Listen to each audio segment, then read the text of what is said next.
Bonsoir à tous et merci de suivre ce flash. Les populations de Wall City, dans la commune d'Adjamé, ont été déguerpies. La raison, leur quartier est déclaré zone à risque par la mairie. Notre reporter Clarisse Kanyala est allée sur le terrain. Elle nous fera son point complet dans notre prochaine édition. Parlons cinéma avec ADN, attestation d'identité nationale. Ce film met à nu des tares de nos sociétés africaines. Produit par Firmin Nanga et réalisé par Pierre Laba, ce long-métrage nous parle des difficultés d'un enfant né du viol de sa mère, une attardée mentale. Il mettra plus tard tout en œuvre pour retrouver son père. Clément Boko. Les faits se déroulent à Koko, dans le département de Jacquesville. Une jeune fille, née avec une déficience mentale, est violée à plusieurs reprises, à des intervalles de temps différents, par différents hommes du village. Enceinte, elle met au monde un fils qui va changer le cours des choses dans son village natal. Salomon Junior a joué le rôle de ce fils, le rôle principal dans ADN, attestation d'identité nationale. Un long métrage d'1h20, une grande première pour le jeune homme de 24 ans. J'avais quitté Boaké pour venir faire le casting, j'étais en retard. Et puis, bon, par chance, ils m'ont pris parce que j'étais en dernière position. Et là, quand ils m'ont pris, on m'a dit que je suis acteur principal dans le film. Je ne savais rien. Donc, il y a le metteur en scène qui m'a coaché, vraiment. Et puis, après, on a fait quoi. Ça fait plus d'expérience. Parce que voilà, j'ai des années quand même d'expérience dans le cinéma depuis 2013. Voilà, donc on monte crescendo et ça fait plaisir de voir que les choses avancent. Produit par Firmin Nanga, acteur du monde culturel, ce film a été réalisé par Pierre Laba. C'est une histoire réelle qui se passe dans mon village. La dame même, elle vit encore. Je suis conseiller municipal à Jacquesville. J'ai constaté que dans ma campagne, il y a plein d'enfants qui n'avaient pas de papiers. Et j'ai demandé, on me dit qu'il y a 49% ou 59% des enfants qui sont sans papier. Voici l'enfant d'une attardée qui est sans papier. Qu'est-ce qu'il faut faire?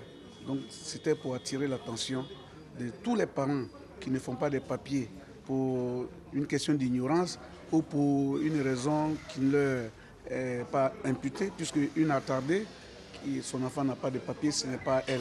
Mais il y a des personnes qui sont bien informées, mais qui ne font pas de papiers pour les enfants. Et puis maintenant, les méfaits de l'avortement et maintenant les hommes politiques qui, en faisant la campagne, nous oublient que c'est un jeu et montrer qu'à la fin, quand on a perdu, on doit s'embrasser. 45% des acteurs qui ont joué dans ADN, ce sont des gens de Jacquesville, de Koko, de Tabot Cadence et de Dabou. La préparation du film, entre l'écriture et le tournage, nous avons pris 1 an. Nous avons pris 3 mois de post-production. Pour les cinéphiles venus à cette première projection, ADN répond à plusieurs problématiques. Vraiment, c'est un film d'actualité, c'est un film très émouvant. Et nous encourageons les acteurs et nous félicitons le réalisateur, M. Firmin Nanga, qui nous a fait vivre de très bons moments. Selon le producteur, ADN va connaître une suite avec la continuité de l'histoire qui s'annonce avec de nombreux rebondissements. Comment as-tu pu abuser de la petite fille de ton ami? Hors de nos frontières, le président français Emmanuel Macron est en visite officielle au Bénin ce 27 juillet.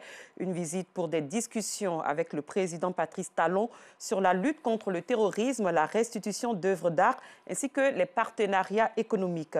Lors d'une conférence de presse conjointe entre les deux chefs d'État, Emmanuel Macron a assuré que la France était prête à coopérer en matière de formation et d'équipement militaire pour renforcer la sécurité dans la région. Après ces étapes au Cameroun et au Bénin, le président français terminera sa première tournée africaine depuis sa réélection par un voyage en Guinée-Bissau demain. Au moins 9 personnes, dont un haut responsable politique local, ont été tuées ce mercredi à Marca, dans le sud de la Somalie, par un kamikaze qui s'est fait exploser près d'un bâtiment gouvernemental. Les islamistes radicaux Chebab ont revendiqué cet attentat suicide, affirmant avoir ciblé Abdoulaye Ali Ahmed Wafo, préfet du district de Marca, situé à une centaine de kilomètres au sud de Mogadiscio, dans la région du Bas-Chabel. Un violent séisme de magnitude 7 a frappé ce mercredi une région montagneuse du nord des Philippines, faisant au moins 3 morts, des dizaines de blessés et faisant trembler les immeubles jusque dans la capitale Manille, à 300 km de là. Selon l'Institut sismologique américain, la secousse a été enregistrée à une profondeur relativement faible de 10 km dans la province d'Abra, sur l'île principale de Luçon.